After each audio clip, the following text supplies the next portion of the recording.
Good evening, everybody. This is the start of how we're going to talk to you, or another way of talking to you, maybe. The Shu Pod. Everybody calls them podcasts these days.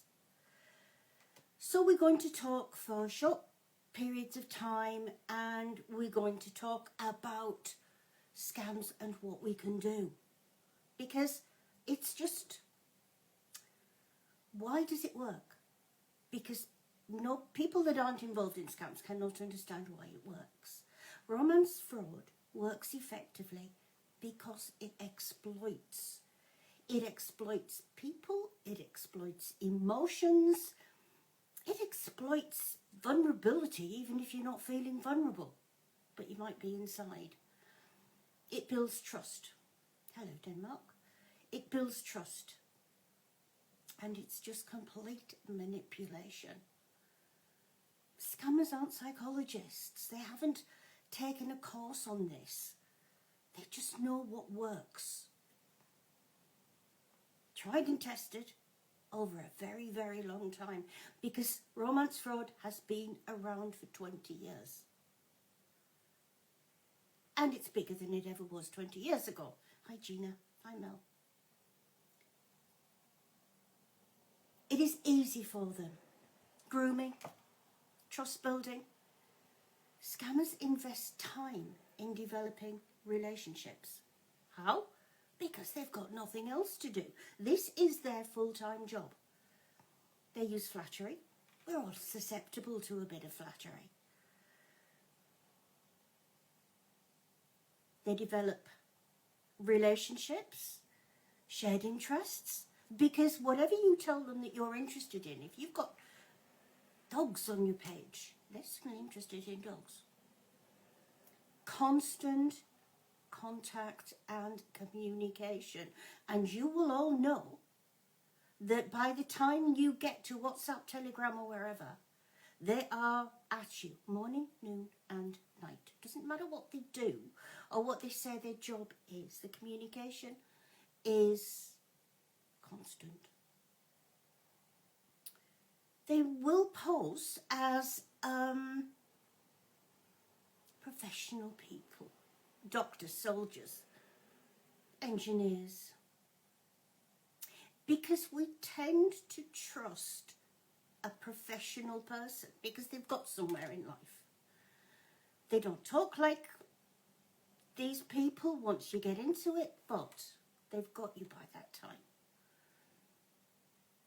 Now, if it's been on a dating site, very often what happens is that they love you very quickly. Well, they love you very quickly from everywhere. More quickly than anybody else would. It wouldn't happen like that in real life. They may, on a dating site, start off 30 or 40 miles from you. But then, oh dear me, just before you have to meet, they've got a contract in which they get paid more. The CEO of the company in China, Turkey, Dubai, anywhere, South Africa, anywhere. But they want to keep talking to you even though they are going away. They do show you so much, aloha, Pauline. They do show you so much attention, and that is how they get it. Because, do you know what? You haven't sat and thought about it. You have not sat and thought about it. You did not sit and think, well, who's this? How can this person be talking to me? Why should he be talking to me? I mean, let's face it, they're never the people that flip burgers in McDonald's or clean the streets. They are always, rich, professional, and usually good looking. They start a process of grooming. What is grooming? Grooming is being nice to you. Grooming is being attentive. Grooming is becoming your best friend, confidant, and the person you don't want to live without. They build your trust this way. Because you think that if this person's been nice to you this often, for this long, well, they must be real. And he sees something in me that nobody else has. once the trust is established, scammers start to ask for small things, but there is no set time for them to ask for something. Now, people will come to us and say, but I've been talking to him 3 weeks and he hasn't asked for anything. I've been talking to him for 3 months and hasn't asked for anything. Very often you might start off with, no, don't you dare ask me for anything. I know about scammers. And I am not going to send anything. And on the other end they'll say, I would never ask you for anything, babe. Don't you worry about that. I just want you. So it keeps going. So they groom you. They groom you until they are certain that when they ask, they will get. Because they don't want to have wasted any time. Now, let us bust a myth that your scammer is one person in a room on a phone or a laptop. It's not. It's a room full. It is a room full of young males, and this is their full-time job, as we said. So it's not one person using one set of pictures I get all the time, the person who was using Lawrence Flores, the person who was using Brad Robinson. It's not. It is groups of scammers. So once the first ask is usually, their child needs a gift card. They've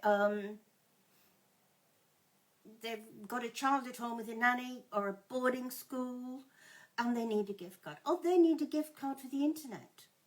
Now, nobody needs a gift card. You send your grandkids gift cards at Christmas. You don't send a gift card for a medical fee. You don't send a gift card for anything else. But that's what they will start with. And yes, they always have a sub-story. You know, they've been married, but the spouse has died of car crash, cancer or childbirth.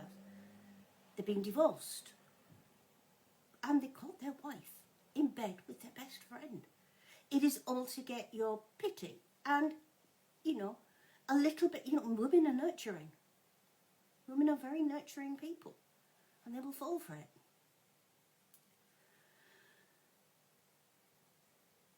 Shortly after, let's move on from the little bit.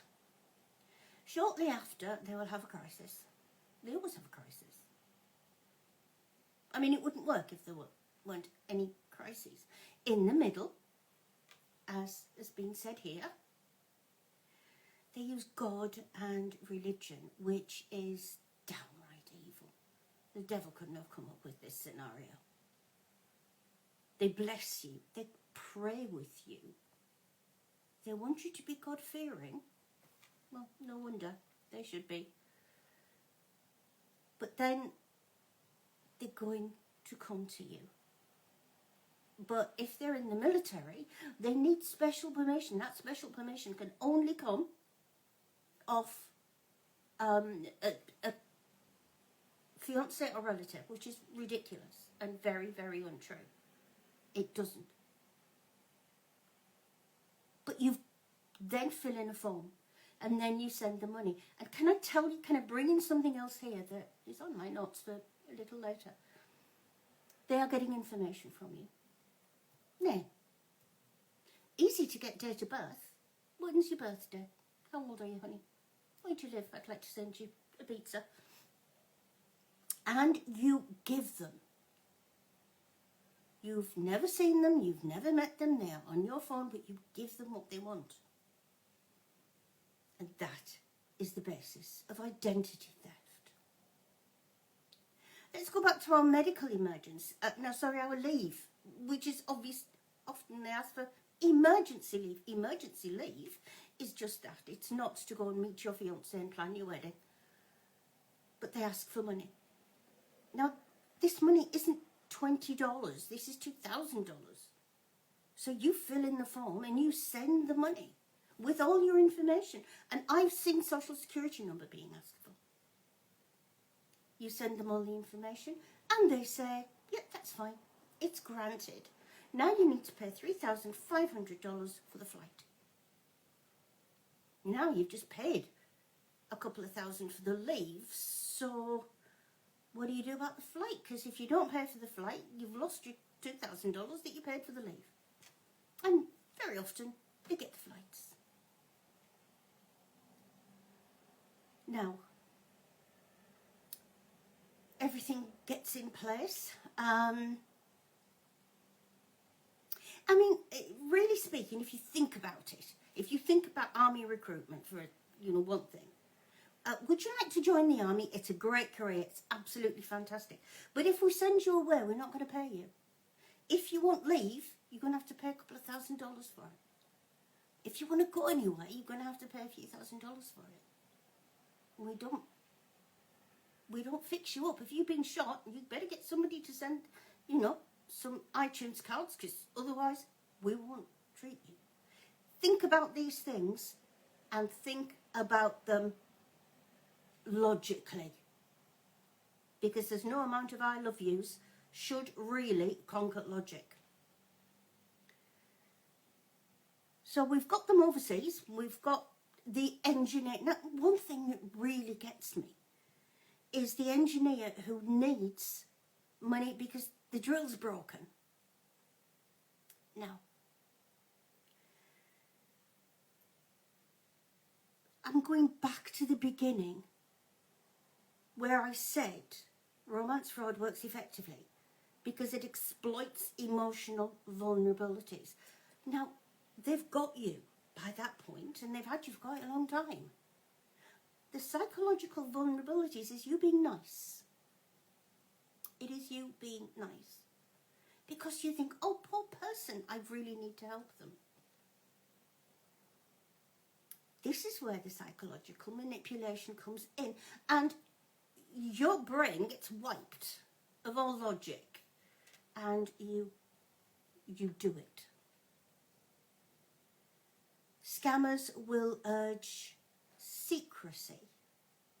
Don't tell anybody about us, honey. I'll sort it when I come home. They'll love me. Don't worry about it. And then if the victim starts to say, my family don't like me talking to you, don't tell them. Don't tell them anymore. Don't tell them about me. Because they don't want you to be happy. So the psychological manipulation changes to the stranger, and they are still a stranger, being your very best friend and lover to being your controller. Because that's what they're doing. They are getting the victims, male or female, and they are controlling how they act in their everyday life when they're not talking to the scammer. They can guilt trip them, honey, what do you mean you can't send me the money? What do you mean? But you have to. I really do need this money. If I get this money, then, I can, we can come home, we can get married. Everything will be all right. Any money that you've sent me, I will give you back. And so we go back to the psychological manipulation. And the exploiting the trust, because by then you've trusted them. It ends up, amazingly, where the victims act quite quickly and without thought. Oh my God, he needs this money. But he's going to give me it back next week, so it's all right. And if I give him it now, or her it now, they're going to fly home and we can get married. We can be together forever. Which is a bit of a worry to me, because everybody can text nicely. I would like to know what I'm marrying. Yes. And the military doesn't feed them. You see, that's ridiculous. They've encouraged the secrecy. So when they ask for things, the victim's not going to talk about this to anybody. And they should. Scamming is a low risk, no risk, high reward crime. Just think about that. This is their life. There is no risk to them. because they're hiding behind somebody else's picture. They're not going to get caught. They come from an area that's extremely lawless and fraud-ridden anyway. The idea of them being caught is minimal. If they do, they don't go to prison. So, you know.